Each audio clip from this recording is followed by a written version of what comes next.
छत्रपती शिवाजी महाराज की जय भवानी। समोर जमलेल्या माझ्या लाडक्या बहिणींनो, लाडक्या बहिणी मोठ्या सगळ्यात जास्त मेजॉरिटीमध्ये लाडक्या बहिणी आहेत आणि लाडके भाऊही आहेत। तुमने पुकारा और हम चले आए असं गाणं आहे ना।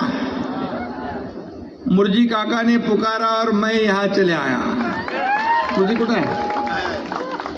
मुर्जी काकाच्या डोक्यात 24/7 लोकांची सेवा, काम आणि काम हे आपण गेल्या अनेक वर्ष पाहिलंय आणि म्हणून मुर्जी काकाची या भागातली लोकप्रियता ही आज एवढ्या मोठ्या गर्दीवरून आपल्याला दिसून येते आहे।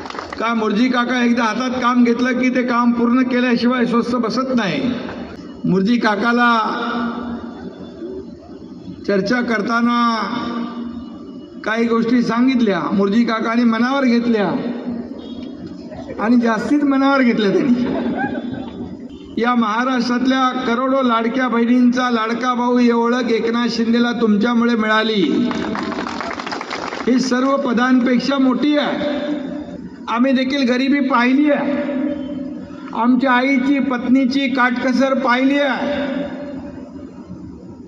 आणि त्यावेळची परिस्थिती देखील पाहिली आणि म्हणून मुख्यमंत्री झाल्यानंतर मुख्यमंत्री मधील लाडकी बहीण योजना आपण सुरू केली। त्याचा उदय आणि जन्म त्यावेळेस झाला आणि आपल्याला सांगू इच्छितो, कोणी माईकाला आला तरी लाडकी बहीण योजना कधीही बंद होणार नाही।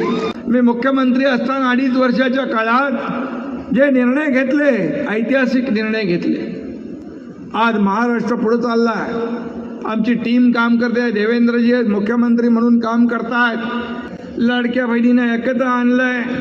तसं 10वी 12वीच्या विद्यार्थ्यांचं पण आहे ना बाबा, तू इकडे उभा राहा ना, म्हणजे मला मागे बघायला नको। त्यांना देखील शालेय त्यांना शिक्षणामध्ये काय काय वस्तू लागतात, लॅपटॉप वगैरे, त्याचं देखील वाटप इथं आहे। खरं म्हणजे इथं विद्यार्थ्यांचा देखील सत्कार होतोय। खरं म्हणजे विद्यार्थ्यांचं देखील अभिनंदन करतो, ज्यांना यश मिळालंय त्यांच्या पाठीवर शाबासकीची थाप देण्याचं काम मुर्जी काका करतोय।